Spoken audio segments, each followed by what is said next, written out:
बघा, सरकार free washing machine योजना महिलांसाठी राबवणार आहे. तर सरकार देणार सर्व महिलांना फ्री वॉशिंग मशीन. तर ती कशा पद्धतीने मिळणार ते आपण बघूया. तर भारत सरकारने महिलांच्या घरगुती कामांमध्ये मदत करण्याच्या उद्देशाने फ्री वॉशिंग मशीन योजना सुरू केली आहे. ही योजना प्रामुख्याने गरीब आणि असंघटित क्षेत्रातील महिलांना लक्षात घेऊन राबविली जाते.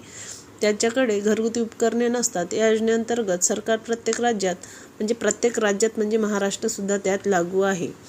काही महिला याच्यावर कन्फ्यूज आहे की आपल्या राज्याची योजना आहे की नाही, गुजरातची आहे का. तर प्रत्येक राज्यात म्हणजे महाराष्ट्र राज्यसुद्धा त्यात आलेलं आहे. तर प्रत्येक राज्यात 50,000 वॉशिंग मशीनचे वितरण हे करण्यात येणार आहे, जेणेकरून महिलांना घरगुती श्रम हे कमी करावे लागतील. तर याच्यावर सविस्तर व्हिडिओ प्लेलिस्टला अवेलेबल आहे. जे तुम्हाला काय डॉक्युमेंट लागणार, काय प्रोसिजर आहे, कुठे अप्लाय करायचं, अशा पद्धतीने